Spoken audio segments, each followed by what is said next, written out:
Hi, I'm LAURICE Alexander. This is Bridge City News, and here are some of the top stories we've been following. Protests took place outside of Edmonton Sunday morning against the AHS shutdown of Grace Life Church. Plus, a 5-year-old boy went missing on Saturday and was found by Picture Butte RCMP.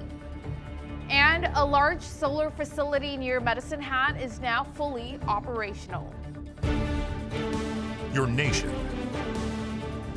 your province, your southern Alberta. From the heart of Lethbridge, it's Bridge City News Weekend Edition. Thanks for joining us. Hundreds of people were seen singing hymns, chanting, and gathering outside the fenced-off Grace Life Church on Sunday. A convoy identifying themselves as Patriots drove from Calgary to Edmonton on Sunday to protest Grace Life's closure. In addition to the convoy, an estimated 350 people gathered outside the church.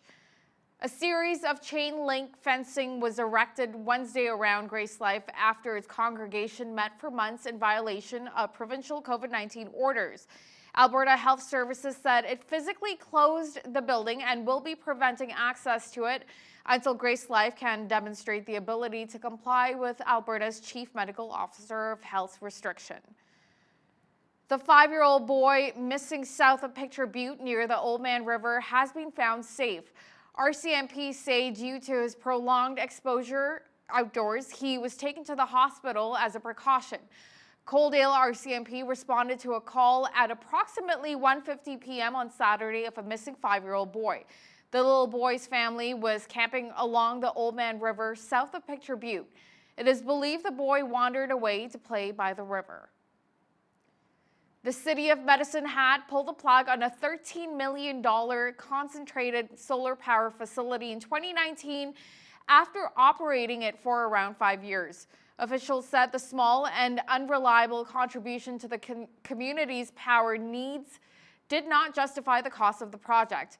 Well, fast forward a couple of years, the Enbridge Alberta Solar One project started construction last fall, and now the facility near Burdett, Alberta is fully operational. The 10.5 megawatt solar facility came at a cost of $20 million and will bring energy to thousands of homes. Micah Quinn has the details.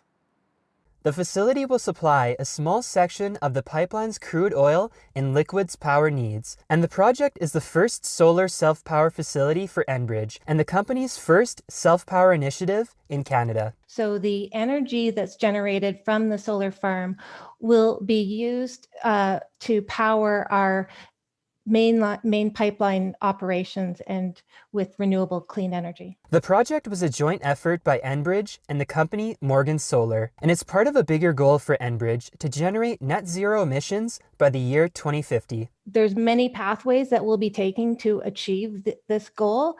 We've got investments in renewable natural gas, in hydrogen, and renewables. The equivalent of 3,000 homes full of energy will be supplied through the facility, which will reduce 12,000 tons of carbon each year. Andre says that the facility's location near Burdett was chosen because southern Alberta has one of the best solar power resources in Canada. There's also a deregulated market, which makes investments like these possible, and lands that are suitable for solar development and access to transmission as well. Another interesting initiative for the project is the addition of Simba-X technology. Simba-X, it's an optical film that is layered onto the solar panel during manufacturing, and what it does is it concentrates the light, so it boosts the production more than a standard solar panel would. Every year in the spring, 50 sheep will be brought in to help with grass growth at the facility. For Bridge City News, I'm Micah Quinn.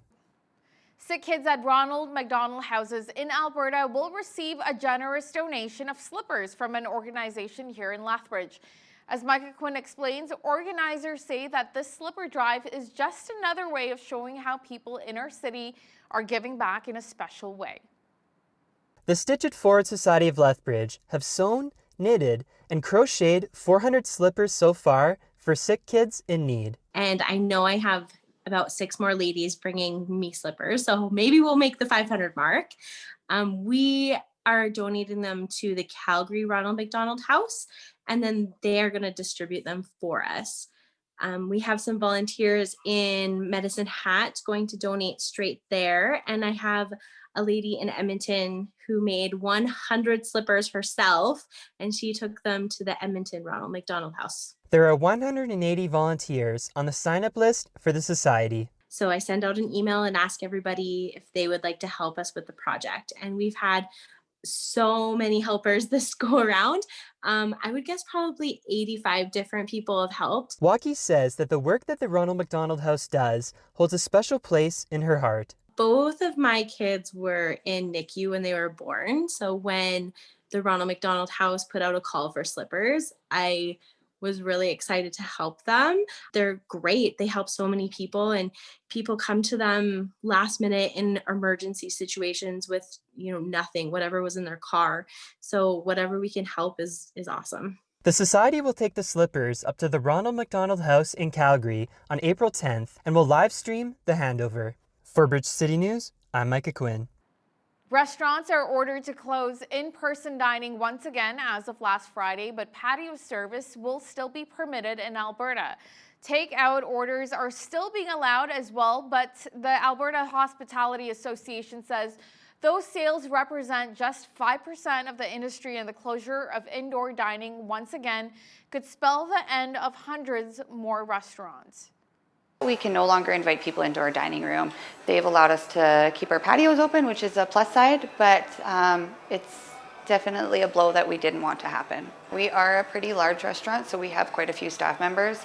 Unfortunately, we can only keep bare minimal on for delivery and takeout, and most of our staff will be laid off for the weeks that we are closed for dine-in. It is the third time. The first time we didn't stay open for takeout. The second time we stayed open for takeout. And after we reopened, we've seen a significant increase in our delivery and takeout even while we were open for dine-in. So now we're going to open the patio even while we're closed, and we're hoping for a significant increase in our patio foot traffic. So we're just going to stay positive and keep doing exactly everything that we can. Alberta Premier Jason Kenney said financial support for industries affected by the latest round of restrictions will be announced soon. The Western Canadian Baseball League is host to a number of Southern Alberta clubs, including the Lethbridge Bulls, Medicine Hat Mavericks, and Brooks Bombers. One of the three, the Bulls, are the only team that has official plans to play the season. The league has made some adjustments for this to happen, including an all-Canadian talent pool. Ainsley O'Reilly has the details. For the first time in WCBL history, all rosters will be exclusively Canadian. With borders being closed due to the ongoing pandemic, homegrown talent will have more opportunities than ever.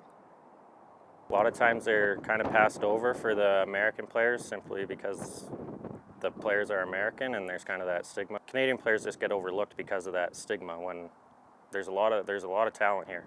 5 of the 11 WCBL teams have announced they'll hold off playing until 2022. The Medicine Hat Mavericks and Fort McMurray Giants remain in limbo, while the Lethbridge Bulls are hanging tight that restrictions won't stop their season. Stay optimistic and keep training for what is the perceived end goal, I guess, is play for a season and, got to keep going for that. With the province announcing Tuesday that Stage 1 restrictions are back in place, the idea of fans in the stands appears distant in Alberta. It doesn't feel like our league, I guess. You come here for the great fans in Lethbridge, and without them, it would suck. For me, baseball is everything. Baseball is my life, right? And with people who don't want to follow the restrictions or things that go around like that, it makes it tough on people like me that you can't do something that you love. It's like if your job was everything to you and you're not allowed to go to that, it's the same thing for them, I guess. Awaiting a green light from the province, the league plans on releasing an updated schedule, including season details at the end of the month. For Bridge City News, I'm Ainsley O'Reilly.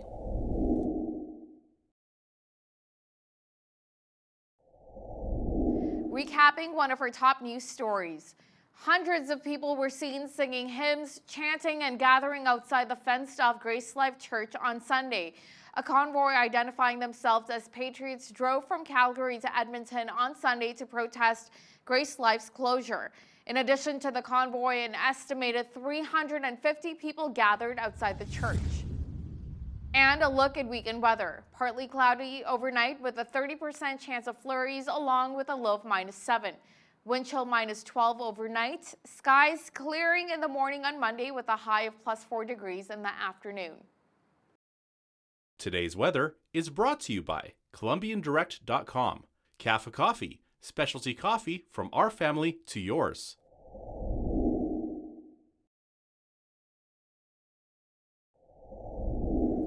As lockdowns continue to happen, many people feel isolated. If you're dealing with loneliness, our very own BCN's Jeanette Roche speaks with a pastor at My Victory Lethbridge on how to deal with that. Loneliness is often an issue in our society, but with the COVID pandemic, it appears to be on the increase. What's the best way to deal with this? Joining me to discuss this further is Ralph Molyneux. He is the site pastor at Victory Church in Lethbridge. Welcome to Bridge City News, Pastor Ralph. It's so great to have you on today. Well, thank you for having me. Absolutely. So, Pastor Ralph, a recent Ipsos poll revealed that 54% of Canadians say that they're feeling lonely and isolated. So is this consistent with what you're observing in people here in Southern Alberta, with your pastoring and your counseling? Yeah, absolutely. I think some, depending on personality types, are dealing with it better. And some people, they're still doing all the work that they normally did, but others who were forced to isolate and maybe hadn't, cut back on their connections, I can see that being extremely difficult for them. And not only loneliness, but relationship struggles. People's emotional health is struggling because of their emotional, just the things that they're going through. Exactly. I think it caught everyone by surprise. And all of a sudden we're just finding ourselves in this situation with loneliness. Now, it's interesting that medical studies show that loneliness can cause a number of health issues, including depression, anxiety, increased risks of dementia, and even 26% increased risk of death. So this isn't a trivial thing at all, is it? No, it's not. And I like that they mention it as a state of health, because those things can deteriorate over time and we don't notice it, so your emotional health and that loneliness, that part of it can just whittle away at you over time. Like, we used to celebrate weddings with large groups of people, and then in times of struggles like funerals, where you used to have those connections, but with a period of time that we don't normally have that in our life, then that deteriorates our overall emotional health. And it can happen like the frog in the boiling water. It happens to a point where all of a sudden people are by themselves and not able to process some of the things they're struggling with. Absolutely. I'm sure you're seeing that a lot with your counseling, especially like you said, funerals. We can't be together to grieve our loved one. We can't be together to celebrate somebody getting married. It's just tough. Yeah. The funerals are, the physical touch, none. There's no hugging. I'm not a person that likes to hug a whole bunch, just my personality type. But at times like that, it's non-existent. So there's more times in our life that we experience these changes that again whittle away at our emotional health. Mm-hmm. It's interesting that you mentioned physical touch, because doctors, of course, say that it's so important, that physical touch is crucial, right? So apparently our health even increases significantly when we get regular hugs and handshakes, and maybe it needs to be done while wearing a mask. I don't know, but we do need that, don't we? Yeah, we do. And I think I've heard it explained this way before, but because that's lacking, I think it was Dr. Townsend or Dr. Cloud, one of the Christian psychologists, said that we all love steak. We all love a good steak, but hamburgers are good too. So it's not the way that we're connecting isn't the best way, but it's still got some value to it, and we have to look at the bright side on that. When we can't have the physical hugs and those types of things, then at least to connect virtually is still better than nothing. Yeah. So I was just going to ask you, Pastor Ralph, do you have any thoughts on how to overcome loneliness? I mean, the obvious solution is to spend more time with others, but that becomes a real challenge, obviously, during these COVID times. So people, of course, are making the use of technology, like you said. Yeah, well, I think the first thing to do is to give yourself an assessment and be honest with yourself and true to yourself. If you're noticing that you're withdrawing from things, or you're finding there's conflict in your relationships, which is what we see a lot of, that conflict increases, and that means that there's something missing from your life. And if you kind of analyze it and see where you're at, you can find some next steps to do, it's the right thing, because loneliness can cause us to maybe feel like people don't care for us, that they don't love us. And then our response to them can sometimes be out of anger or, frustration. And then that only increases our loneliness, because who wants to be around somebody who's always angry and bitter? So you kind of go back to what God's word says, is be forgiving and be kind and be gentle, quick to listen, slow to speak, slow to become angry. They're just some practical things, but the first thing we want to really look at is to be honest with ourselves. And then I think sometimes people get tired and want to just fix things for people, when really all they're asking for possibly is just a bit of empathy, to understand that they're struggling. And it's in that empathetic moments that we can really connect at a deeper level with people. So I think just to be kind of in tune with what's going on, and look at our environment, what we've been experiencing, and then be more prepared that way, and not over expecting things from other people, because that can be a real a drag on people. If all you ever talk to is that one friend that's just always got so much going wrong, your tendency might not be so much to connect with them, which is the exact opposite of what they need. They just need someone just to hear them. They may not need all the answers or the solutions. Just a lending an ear is really important. Yeah, for sure. Now, like we said, technology can help, but with some of the older generation, a lot of them might not be as technically savvy. So, I mean, it's still okay to use the telephone as much as possible, get connected with people. But of course, medical experts say that there are significantly greater benefits to social relationships by making time for those face-to-face visits. So I guess the question here is, what is the risk or benefit ratio of visiting people in person during these times? Well, I think we have to analyze those individuals, because I've met with many of our seniors, and we when COVID first hit, we did what we called CareNet, where we called every single person, and we empowered a bunch of people to call people, which is very unusual. To get a call from a stranger nowadays is like, why are you calling me? But because of the times, we found it really necessary. And I noticed the seniors that I spoke with were so appreciative of just a call or a contact. Because I don't know. I think when we get older, and I'm getting older, I don't know that we get out as much anyways, and I'm not belittling the importance of that initial contact, but I think our seniors are pretty resilient people. But just a touch or a phone call, and or a driveway visit, or a visit through a door, just a few moments of connectivity, I found to be so beneficial, especially with our senior crowd. Oh, exactly. I know my own mother is in that situation, and I feel like for the past year, it's been nothing more than just really quick, hand each other something in the driveway or through my car door. It's very challenging, because you want to spend all this quality time. And of course, now it's getting warmer outside, so we can arrange for more meetings outdoors. So is that a good solution as well? Meet at a coffee shop patio?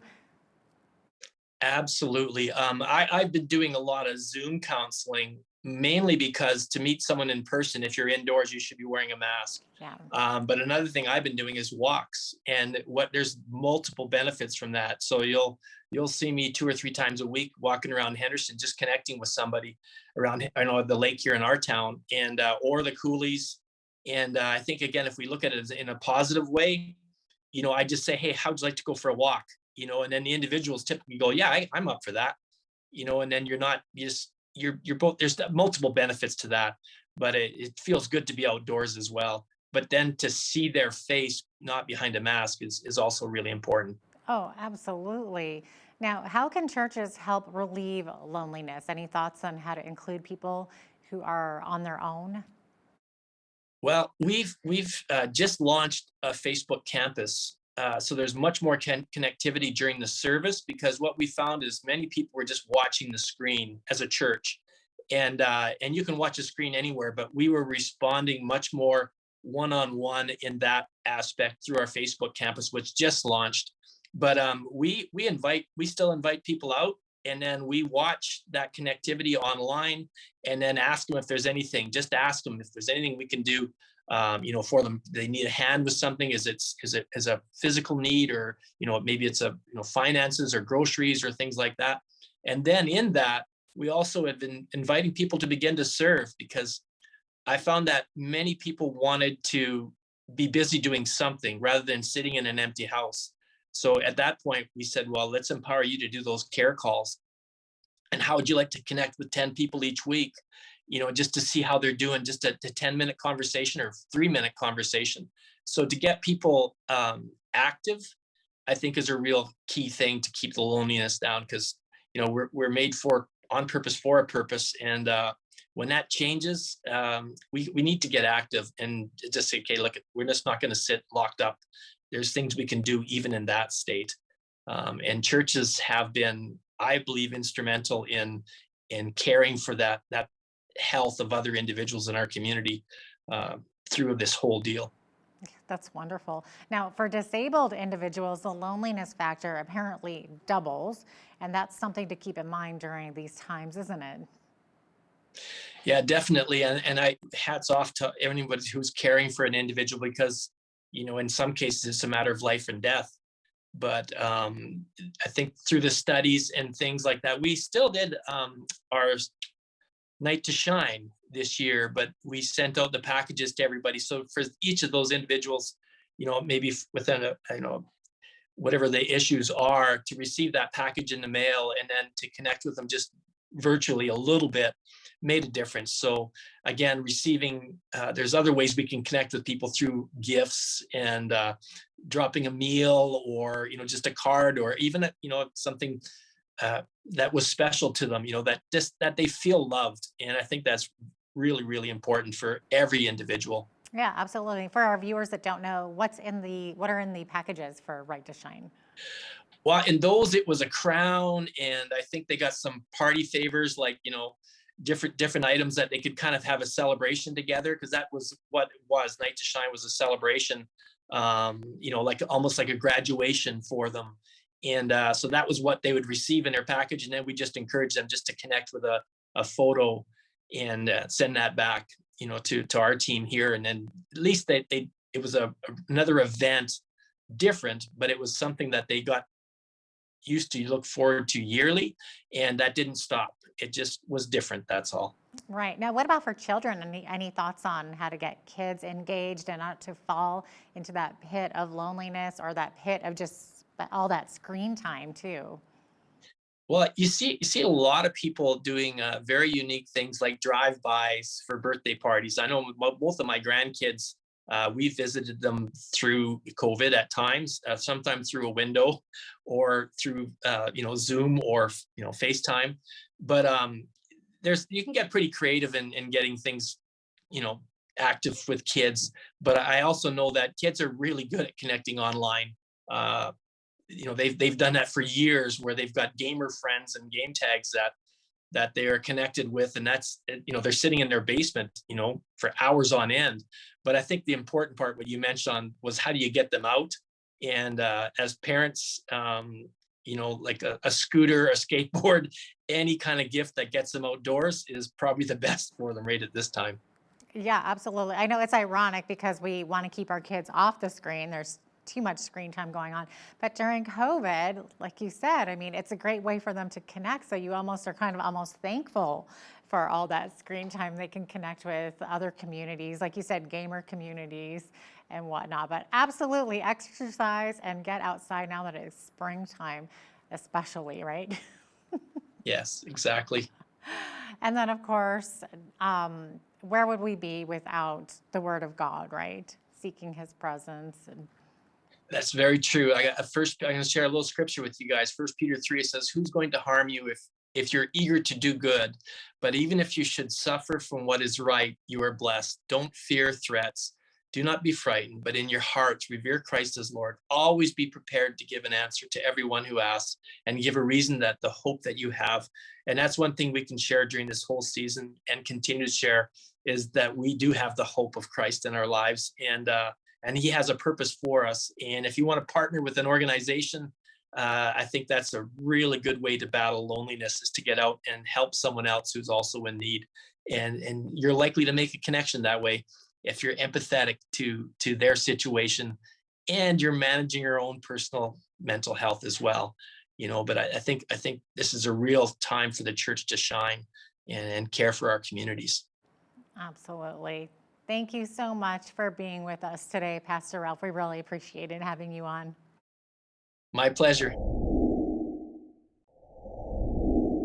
In the midst of COVID, some people might be wondering, what is God up to these days anyway? Is he still moving and touching lives? Joining us today from Vancouver Island is Dr. ALISTAIR PETRIE, the Executive Director of Partnership Ministries and the author of a new book called God's Footprint on the Land. Welcome to Bridge City News, Dr. PETRIE. It's so great to have you on today. Real pleasure to be with you. Thank you very much. Awesome. So can, first of all, you tell us a little bit about what your ministry is, and also give us a little brief overview of what your book is about. We've been involved in ministry at different levels since about 1975, 1976, when I was ordained into the Anglican Church at that point. And although I started off my training with broadcasting, asking a lot of questions, that's never left me. So after the formal training for ministry in England and Scotland, and having times of pastoring there and times of pastoring in Canada, we developed what we do now. We began to develop it actually in the late 80s, and then in a more formative way in the mid 90s. And basically, we're a research ministry that loves to go and track the footsteps of God historically and also on a contemporary basis. So when people talk about revival, this is more than a fling up and a hype. This is a concentrated measure of the presence of God permeating a specific area, because the people of that area have met the requirements on God's part to ask his presence to come into that place. 3 questions. Why are things the way they are? How did they get like this? What are we going to do about it? So these 3 questions are all throughout Scripture. And if you go back into the history of revival or an awakening is when there's never been a revival, those 3 questions lie behind all that ever actually took place when you have these non-negotiable moves of God, as I say. So they're extremely exciting, but there's a process involved which many people don't really realize. Mm-hmm. And this is actually measurable across the world, you say? Totally. Interesting. Absolutely measurable. I mean, we've been doing what we do for many, many years. We probably have about maybe 3,000 or 4,000 cities right now that are in a mode of transformation.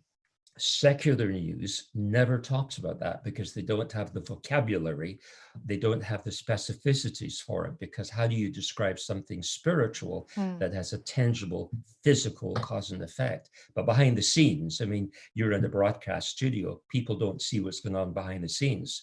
Well, people may see a city in transformation, but they don't realize behind the scenes, there's been a number of factors at work and that continue to be at work for that to occur.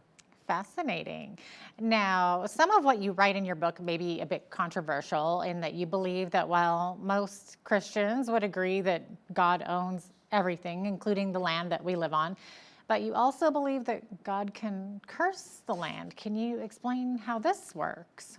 Sure. I think we have to reframe the question carefully, that God loves to bless and honor, bring prosperity, provision, direction, and sometimes correction. We need that. Cursing is certainly a biblical word. And if there are issues that are in arrears or contrary to what God wants to do and what God is saying, he can remove his presence from that area. In other words, if we keep on causing conflict and bloodshed, that which is negative and contrary to the character of God, Why should he bless that? Therefore, that becomes a rationale and reason as to why so often we see things that are so out of alignment with the character of God. And that's why scripture says there's going to be a curse. I will remove my glory, my presence, my richness, my character. Why should I co-inhabit with something that's unholy? See, he's given us stewardship. He's given us responsibility. I mean, it's only a short book. It's a book we find people like shorter books now, but it expresses the heart of God that I really want to bless. I really want to heal. I really want to give you breakthrough. But if you don't meet my requirements, then these are non-negotiables, then you won't find my presence in your midst in the way you might want. Okay, interesting. So that kind of begs the question. We kind of mentioned this in the lead, but do you have any thoughts on what God might be up to allowing something like the COVID pandemic to take place? Is there any spiritual connection here, in your opinion? 100% yes. I mean, we're probably asked that question and have been asked that question for a year from thousands of people around the world. This is probably the most asked question I have these days, probably because plagues, pandemics tend to occur every 100 years or so. And it's at that point, the church can either make a phenomenal set of inroads for the purpose of God, or it can look at the problem and go into disarray and reaction. In other words, can we respond to what's happening? So we always like to ask the Lord, why are things the way they are? Lord, uncover what's going on. Luke 8, Hebrews 4. Will you disclose the reason for why things are? Look, we have followed this principle for 30, 35 years, and we've never found it wanting at all. So when there's something like illness, any form of illness in an area, or barrenness, or something like this, for example, we will go and ask the Lord, what have we done, or what has been done that has caused conflict in the spirit realm and the physical realm? The reason this may be controversial is we don't think spiritually very much in the Western world, where in fact it's non-negotiable for the rest of the world. So as I often say, how's your 2020 worldview vision? And if you think the way most of the world thinks, scripture is very clear. What goes on in the spirit realm has a cause and effect upon the physical realm. Mm-hmm. So how should we be responding to it? But well, basically for the COVID, I look to see what may in fact have occurred. Are we in an end time scenario? Are we in the scenario that there's people manipulating us? It could well be, but I also look to see what exactly has been occurring in terms of within the church, because the church is always the sign of the kingdom of God. And if things aren't going well in the church, you can be sure the conflict in there is indicative of something that God is trying to fine tune. I've been mentoring a former gang leader who is now a Pentecostal and Anglican pastor, something like on my DNA. And when he saw this, his question was the same, Lord, what do we do? And he began to recognize that when we work in the power of the opposite spirit, you are putting into disarray these issues that would try and so challenge us and take us out. So he has now in 1 year managed to foster hundreds of thousands of people who otherwise would never have had access to the church. Fed them, clothed them. He gets £100,000 a week from a month from a local grocery store. As he's moved into these areas of unchurched people, not only has COVID been removed and people have been healed, tens of thousands have come to Christ. It's called moving in the power of the opposite spirit. And it is all to do with the fear of the Lord. So when there's a pandemic, usually for me, it's a wake-up call. Something bigger is going on. And you can't just pray at it and it goes away. I mean, I've asked many leaders that question. Have you been praying at it? Yeah. Has it gone away? Nope. But are you praying into it? Are you asking God for his counsel as to why things are the way they are and how they got like that? And of course, part of the problem is if people don't know how to listen to the Lord, even collectively, then you won't get very far. So COVID actually for me, while it's horrific, I don't like it, and there's loads of conspiratorial things. For me, it's a cause to pray intercessorily. And that's what you find, for example, in Psalm 25:14. If you have the fear of the Lord in you, he will give you counsel. He will give you insight. He will give you direction. I mean, that's beautiful. So it removes the horror of the pandemic, but brings you into the intimacy of God, who say, work with me and I will give you boundaries and parameters and insight and understanding. And yes, people are healed. The pandemic can be removed, at least in certain areas where people are praying in the way that God requires of them. Yeah. Now, Dr. Petrie, let's get to your book for a minute here. You have some stories in your book where people have prayed over their unproductive land and maybe repented for their sins. And then there was what you're calling a healing on the land. So it had actual tangible turnaround results. So maybe can you share one of those stories? Well, there's several stories. Gosh, the beauty of stories is they equip people for an awareness of what could be. Farmland, I do come from a farming background years ago. Farmland is very real, but it can be a city, it can be a road, can be a street, can be a house. But in some of the case stories that I've shown here, where there's been absolutely no productivity on the land, the grain is seeded, but there's no harvest. There's very bad relationships with people on the land, constant fighting, constant sickness, all those issues. As prayer is brought into those areas through diagnostic research, like finding out, has there been conflict on that land? Has there been theft? Why is there barrenness? Why is there estrangement? Why are the animals always dying prematurely? Then we do our conductive research, and research is scriptural. Numbers 13, Joshua 18, right through the Bible, when God says, it's not God doesn't know, we don't know. He wants us to be informed with what actually has taken place. Again, spiritual cause and effect. So in one case, we prayed that way, and suddenly the productivity came back 3 or 4 times fold within that season. People's estrangements were healed. Wild animals like caribou, deer, that they all came back. The land, to this day in that area, you can sense the presence of God when you go near it. But we've seen this countless times in cities, entire cities that had very bad decisions made for the city. And so the collective prayer people, pastors, leaders in kingdom business came together and repented before the Lord. What have we done wrong? And I've given a case story of that when the fishing industry went down the tube and the tourist industry was almost destroyed. And to the effect that people came and repented of their wayward ways and decisions that had been made contrary to God's design in that city. Wow, everything. Schools began to rebuild. The salmon came back. I mean, this is totally scriptural. And if you don't think it's not, it's because we've lowered our expectation of what God is like. And God is not a God in the hip pocket. He is the creator God. So he has requirements. So this city and many other cities that we work with, we've watched the flourishing of, is it perfect? No, but it's so different than the way it was before. And he asks us to guard and to guard, keep and occupy, to steward it, to steward the things. And these such cities are absolutely reflecting the purposes of the glory of God. Fascinating. Dr. Petrie, it looks like we are about out of time, but it's such an interesting topic. We could almost go on all day. But we thank you so much for being with us today. Appreciate it. Great pleasure. Thank you for having me.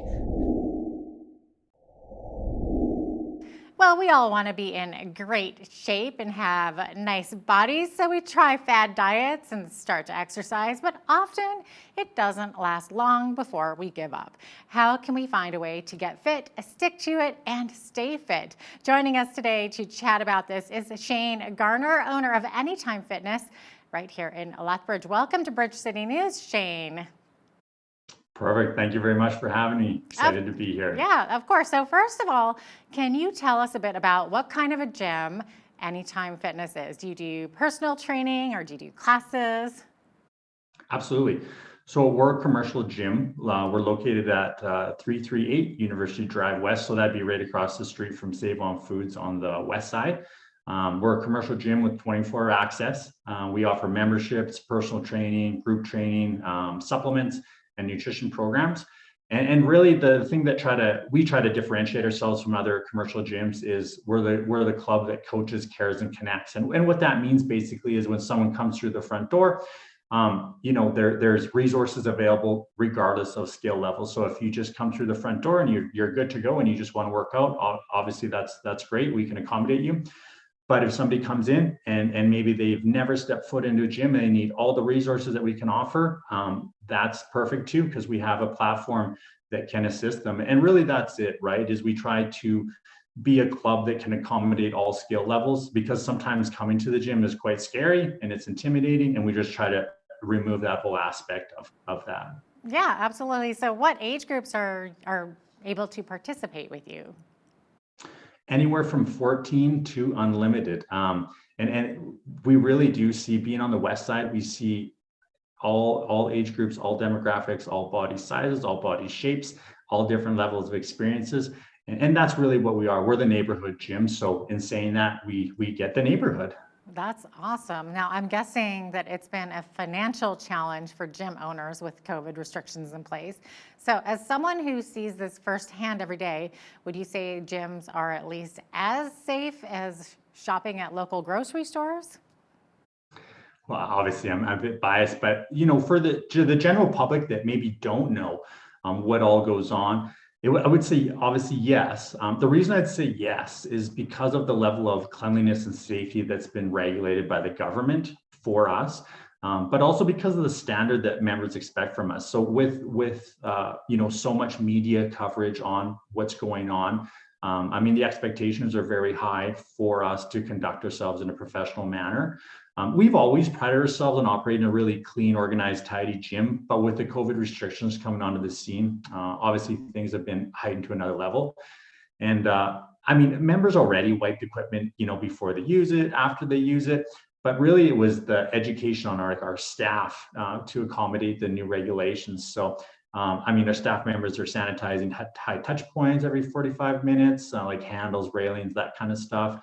We're even we bought a bunch of commercial fogging machines, and we've just openly invited AHS to also come and tour the facility and make sure that we're compliant, we're doing everything right, and we're protecting the members.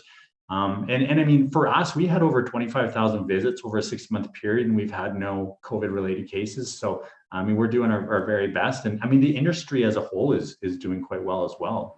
That's amazing. You guys are right on top of it. I absolutely love it. So speaking of physical fitness, so where are we at in Southern Alberta? How do we generally score on the physical fitness report card? We're doing a lot better, especially in the last 5 years. Regardless of area or demographics, but the awareness of just health and wellness by people generally is something that's definitely becoming more and more conscious for people, and people are definitely taking active steps to making healthy life changes.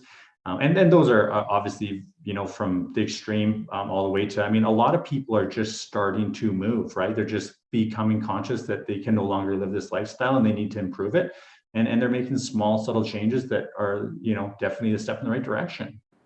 Right. Now, there might be some people out there who say, hey, I don't exercise all that much. It's not a big deal. But if we're not getting regular exercise, how does this impact our physical and our mental health? The way we try to explain this to people, because I mean, that's a common attitude.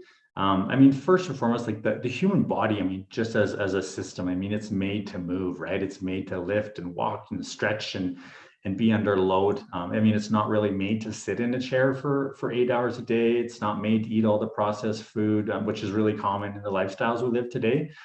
And I mean, obviously there's physical and the mental side of that it helps a lot to have active lifestyles. But I mean, the kind of our takeaway with a lot of people is, you either make time for your wellness or you'll be forced to make time for illness. So that seems to resonate with people a lot. And it's so true is, you've got to look after yourself or, there were consequences down the line. So, I mean, nobody wants to do that. So that's why, kind of going back to what we were talking about before, it seems like a lot more people are becoming conscious of that and making the lifestyle changes. So important. So what stops people from maybe getting started? Is it personal fears that it might be too hard, or that it'll take up too much of their time, or they won't see results for their money? I think all of those, what you mentioned, are to some degree, but the most prominent one, it's the scared, fear, intimidation. I'm sure you've heard it. We hear it all the time is people are like, oh, I just need to get in shape before I come to the gym. It sounds silly, but it's true. A lot of people end up doing that or thinking that's the mentality they need to show up in shape. The amount of people we've had too that, I mean, they sit in their cars and they contemplate for 20 minutes before stepping through the doors is another thing. And it's just the fear of maybe they're going to be embarrassed. I mean, maybe they're going to be ridiculed, maybe all these negative things. And I think that's one of the biggest things that stop people from coming through the doors. And it's not true.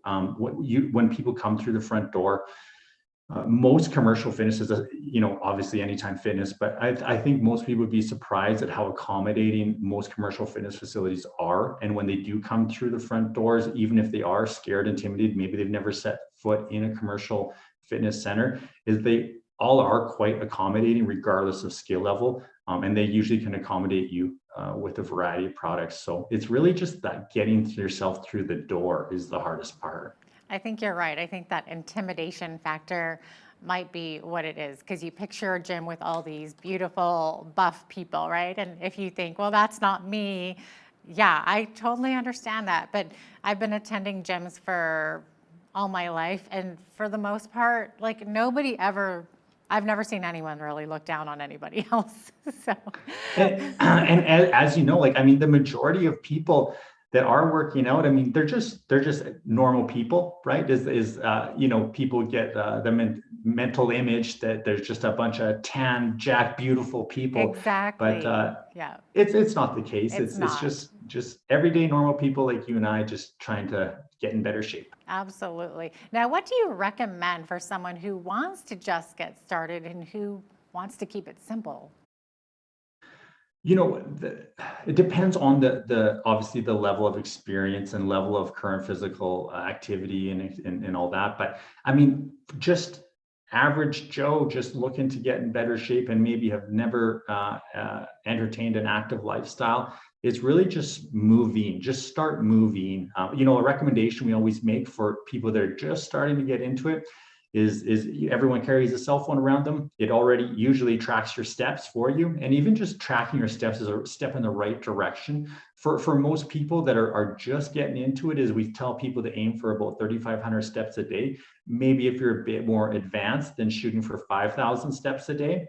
And then things like, maybe they don't want to come to a gym quite yet, but using your body weight for exercises, things like jumping jacks or body weight squats or stretching. And again, just using your body for what it's meant for.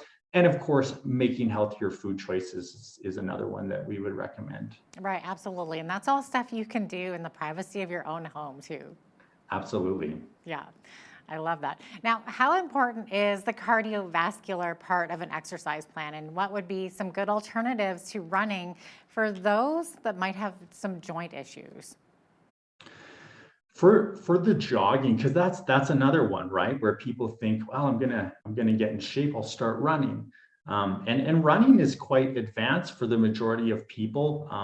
It's usually not the recommendation we make. It usually can be quite hard on the body, especially if it's untrained. So we usually don't recommend jogging, and it's rarely a good fit for most people, especially people that have been inactive.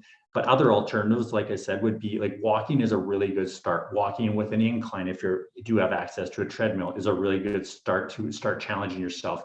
If you do have pre-existing hip, knee, joint concerns or issues, is like ellipticals would be another one. It's very low impact. Steppers, swimming, biking. Those are all really good choices to kind of exchange for the jogging. And usually, typically, people work themselves up to running, but it can be very hard on you if you're just going from a completely inactive lifestyle to jogging, and then it kind of makes you feel beat up and tired, and maybe you're not going to have that for the long duration, right? Mm-hmm. Now, any advice on how to go about developing muscle building routines without injuring yourself, and also how important is it to build muscles? Yeah, for as far as like developing a routine, obviously, everyone has access to the internet. Sometimes with the internet, there's almost an overabundance of information. It's hard to sort it all through what you should be doing. We offer the Anytime Fitness app. It has 4,000 workouts on it for a variety of skill levels. But that's something we can help you with. I mean, people can reach out to us, or like I said, log online. I mean, some of the things that people are going to notice, especially as they age, is increasing bone density. It can recharge the metabolism and increase the capacity, enhancing mental health. We talked about that a little bit. And then just reversing physical frailty. I mean, it goes back to us talking about the human body is just made to, exert and be under load. So those are the things you're going to notice. And especially as people age, it's so important to keep some sort of healthy, active lifestyle. Mm-hmm. Now, you mentioned aging. So I know muscles obviously develop more easily when you are young, but older people should try to build muscles too. So what would you recommend for like a senior citizen? How to get started on that? Really, it's going back to what we originally talked about. So if someone is classified as a senior citizen and maybe they don't have a prior experience, it's getting back into that movement, right? Is getting into some walking, tracking the steps, just starting with some very moderate body weight exercises, and of course, making healthy decisions. But the biggest aspect there is to not go too hard, too much, too fast. And if somebody is venturing out and they're trying to get into shape, I think another really key component is asking for advice, and just make sure that advice is backed up by someone with some experience, because there's lots of advice out there. Some of it's poor, some of it's phenomenal. Just make sure you've got the proper advice as well. That's great. And then on the flip side, at what age can youngsters start using weights while being safe, of course? Yeah, typically 14 is there's some, again, this is a really highly debated subject, and there's quite a bit of science coming into play here. But typically what we recommend is if 14 and over you can begin to start weight training. We don't recommend any large loads being placed in the body younger than that. And then as people progress into the 15, 16, 17, then obviously the amount of intensity and loads increase as well. Mm-hmm. Now, what's better, to do lower reps with heavier weights or more reps with less weight? What works better? I would say it depends. Okay. It depends on the goal. So science says reps 1 to 5 are going to be the most beneficial for strength building. Okay. Science says reps for 6 to 12 are going to be the most beneficial for muscle building. Okay. And then reps 12 to 20 are going to be the most beneficial for training a muscle for performing under load for duration or endurance. So it really depends on the goal, but typically most people are going to fall in that 6 to 12 range because they're trying to get the muscle stronger, a little bit bigger, probably look a little bit better as one of the goals. And that's usually what we recommend. Okay. Now, if somebody is overweight, how can they start doing exercises safely? What do you recommend for that? A lot of, again, if overweight and inactive, again, a really good place to start maybe building the confidence and even just kind of learning your body of what it's capable of and what it's not capable of at the moment is, again, just going back to that movement, is start moving, start getting out there, tracking your steps, and just start building that foundation so that you start to explore your body and realize what it, and then as you do that, you're going to gain confidence and you're going to want to gradually move into a commercial facility. I'm not saying that's the only way, but that's really a typical way to do it. I mean, I don't want to paint the wrong image either. And of course, you can just show up to a commercial fitness facility and they'll be glad to have you and they'll accommodate you too. So the nice part about that is you're going to get the expert advice right out of the gate. But it just depends on the comfort level. Right. And of course, we want to encourage viewers who might be struggling in this area. So do you have any clients at Anytime Fitness who maybe defied the odds and have lost a significant amount of weight? Any success stories? So weight loss is one of our specialties there. We've actually had multiple examples of clients losing over 100 pounds. And the 100 pounds is obviously significant. But what's more significant is you literally see people transform their personalities, their confidence, their energy levels, everything, even all the way down to like the relationship with their spouse or their kids. I mean, it can be life changing. So yeah, I mean, we do have multiple examples of that. I mean, we do have examples of that with pictures in the club if anyone's interested and want to discuss that further.